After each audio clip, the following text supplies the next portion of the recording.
My girlfriend's pregnant, so I want a divorce. We had been married for 3 years and we finally bought our dream home. Just when we thought we'd start building a happy life together in our new house, this happened. While I was excited about our new home, I couldn't believe my husband was cheating on me behind my back.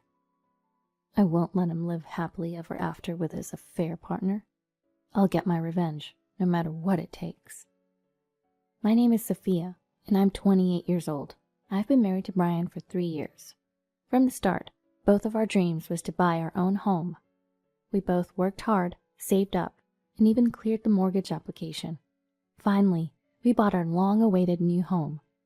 The house feels a bit too big for just the two of us, but we decided to buy it now to prepare for the future. On moving day, after we'd finished bringing in all our belongings, Brian turned to me and said, "Well, we really pulled it off, didn't we, Sophia?"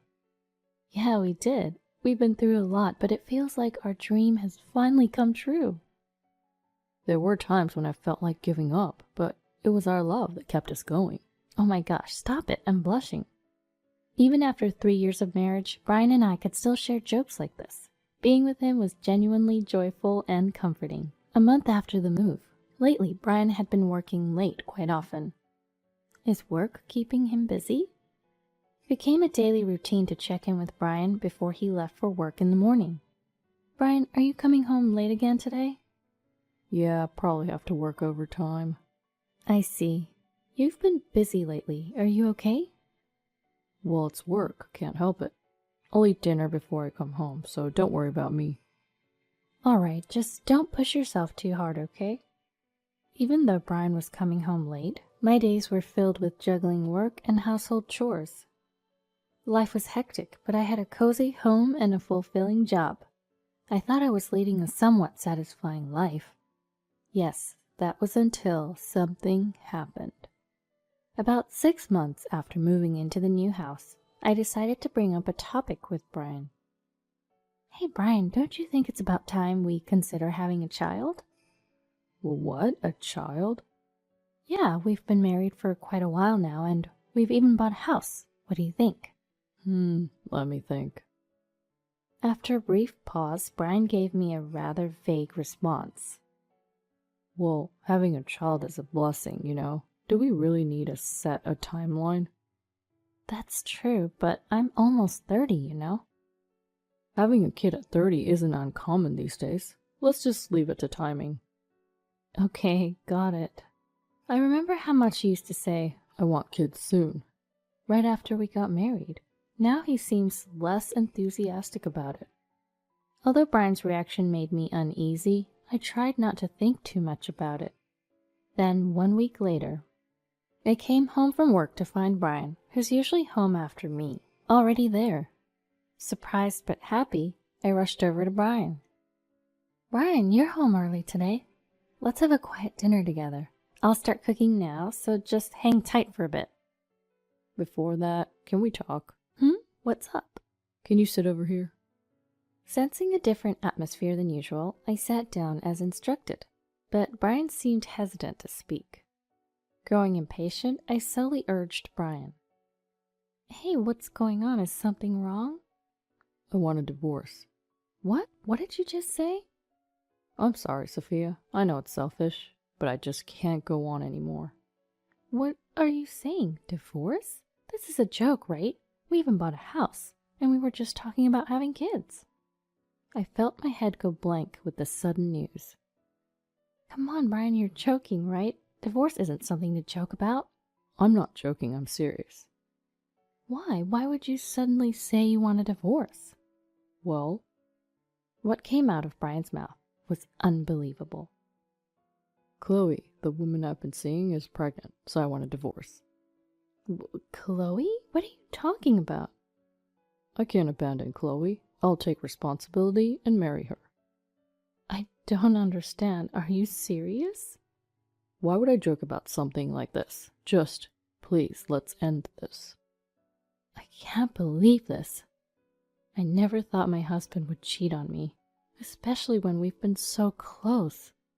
My hopes were shattered in an instant. "Since when? How long have you been seeing her?"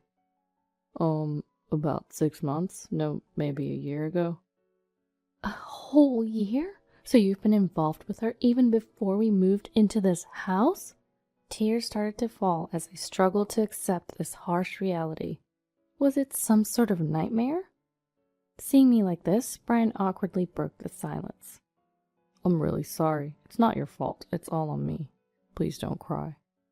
What are you talking about? How can you expect me not to cry when you drop something like this on me? You're right. I thought we would be happy together. I thought this home would get livelier when we have kids in the future, and now this. Each time I spoke, the tears would not stop flowing. Brian, trying to convince me, started talking in platitudes. I still love you, Sophia, but I have to take responsibility for the child, too. I thought you would understand. Hold on, wait, do you still have feelings for me? Of course. The only person I love is you. That hasn't changed. But we don't have kids. Shouldn't we prioritize Chloe's child in this case?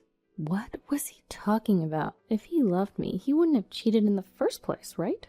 How can he claim to love me and still cheat, even getting the other woman pregnant? There was no way I could forgive such a convenient excuse. At that moment, a surge of anger, unlike anything I'd ever felt before, welled up inside me. Staying late at work, going in on days off. He was meeting Chloe during those times, wasn't he?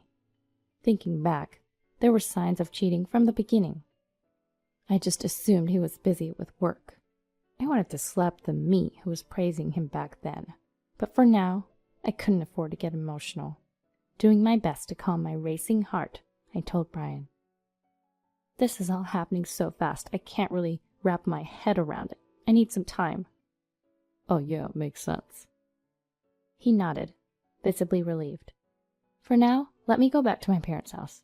I'll contact you once I've sorted out my feelings. Yeah, sure, got it. Bye then. I left the house without looking back. I could have really gone straight to my parents' house, but I didn't want to worry them. With no other option, I checked into a hotel. Since I had the time, I decided to do some research on divorce. Then I came across something astonishing. The guilty party can't request a divorce? This is it. This is the way to go. My spirits lifted as if the cloud of despair never existed. At the same time, a strategy came to mind. For the next few days, I stayed at the hotel and crafted my plan while searching for a reliable lawyer. During that period, I received daily texts from Brian. I really don't want to leave you either, but it's for the child. Please forgive my selfishness.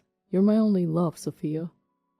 I need a decision soon. I can't keep Chloe waiting, especially for the sake of the child. Making the child his priority, he was reluctantly divorcing his beloved wife. I looked at his text with cold detachment.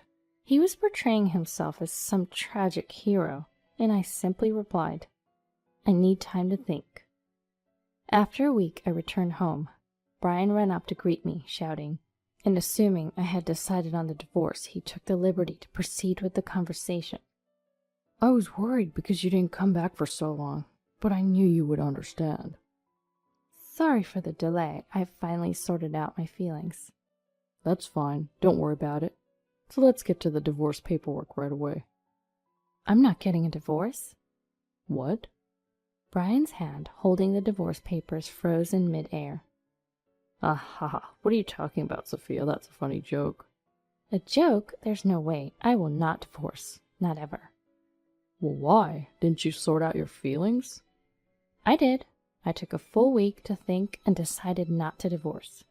What the? You can't just do that. He started to panic, probably assuming divorce would be straightforward. He must have already talked to Chloe about remarrying, as he quickly pressed me for a response. Please, Sophia, just divorce me right away. Look, I even got the divorce papers. Thanks for the effort, but I have no intention of divorcing. Don't say that. Please, I'm begging you. Looking down at Brian, who kept apologizing profusely, I finally spoke. You know, you were the one who cheated, right, Brian? Huh? Right? You'll admit that, won't you? You do realize who's at fault here, don't you? Oh, yeah, that was me. Then that makes things simple. The guilty party can't request a divorce, you know. What? It's true, the guilty party can't initiate a divorce. It seemed he was unaware of that fact. Suddenly hit with unexpected information, he was at a loss for words. Sensing things had taken a terrible turn, he shifted to a more aggressive stance. Wait a minute, I didn't know that. Well, now you do, so we're done talking. But this is a problem. I already plan to remarry with Chloe. Give it up, I'm not getting a divorce. What? He continued to rant, but I ignored everything Brian had to say. Finally, teary-eyed, he pleaded. Please. To that, I opened my mouth as if I'd been waiting for this moment. Fine, if you're going to go that far, I'll divorce you. Really? Are you serious? I cautioned Brian, who looked at me with eyes shining in anticipation. But there's a catch. I'll listen to whatever you say. Here are my terms.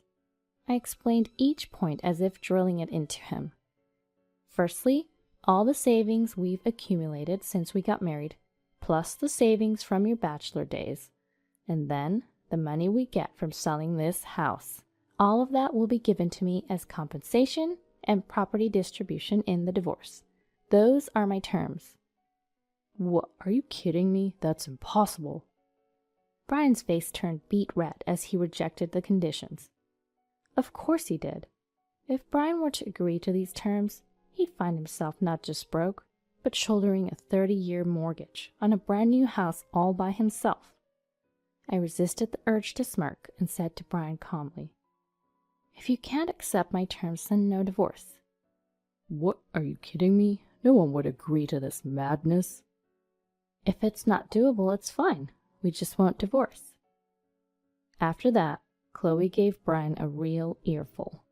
He was frantically running around to law offices trying to divorce me before his child was born, but apparently he was turned down by every firm, being told, Divorce initiated by the guilty party is not possible. Ultimately, Brian had no choice but to accept my terms. Worn down to the bone, Brian finally spoke to me. I can't take it anymore. I'll agree to all the conditions. Just give me a divorce. Well, of course, if you keep your promises, I have no problem with divorcing. Thank you, and as you said, I'll pay everything. Please don't claim alimony from Chloe in the divorce court. I see. I'll think about it. With that, Brian and I were officially divorced. Right after the divorce was finalized, I went ahead and claimed alimony from Chloe in the divorce court. Upon finding out, Brian called me, furious. Hey, Sophia, what the heck is this? This isn't what we agreed on. What do you mean, not what we agreed on? What are you talking about? Don't play dumb. We had an agreement that you wouldn't claim alimony from Chloe, right? What are you talking about? I said I'd think about it, but I never said I wouldn't claim alimony. What the hell does that mean? Apparently, the two of them were planning to get by on Chloe's savings for the time being. But when I claimed alimony, even those savings were completely depleted. That's low. Don't you have any compassion? Compassion? That's funny. To Brian's mistaken words, I responded clearly. The one who's low here is me? Let's not forget how we got here in the first place. You freaking cheated. Even so, did you have to go this far? I've already paid you enough money. So what? You think I should be grateful because you settled this with money? If I wanted to, I could ruin you socially. But I decided it's a waste of energy to do anything more for a lowlife like you. Get it? Never involve yourself with me again. With that, I hung up the phone and blocked all communications from Brian. Finally, I had taken my revenge on the cheater. As for that new home we bought, it seems we could only get back about 60% of the initial price. All the loan payments now fell on Brian, and he had no money to pay them off. He's borrowing from relatives left and right and still taking loans from financial institutions. In the end, it looks like he'll end up paying far more than the original mortgage. Despite having a child and increasing expenses, it seems that Brian and Chloe are fighting daily over money. Weren't you not going to claim alimony from me in the divorce? What's going on? I told you she tricked me. You're the one who got fooled. How useless can you be? We're going to have more expenses now with this baby. What are you going to do? Don't blame me for this. It's not like I had a choice. This is all because you kept nagging me to get a divorce. What? Are you saying this is my fault? You should have just pulled off a smooth divorce without getting caught. Like that was possible. Be realistic. You're just too incompetent. Man, I should have never gotten a divorce in the first place. I'm the one that should be saying that. I shouldn't have had a child with a man like you. At this point, there's no denying that they brought this upon themselves. The newborn is innocent, but for those two who committed the terrible act of cheating, it's an appropriate outcome. As for me, I've rented an apartment near my workplace and am now thoroughly enjoying my life as a single woman. I've been recognized for my accomplishments at work, and I got a raise. Though I had to give up my dream home and now have a divorce history, my life is far from over. From here on out, I want to forget all about my past married life and live a fulfilling life.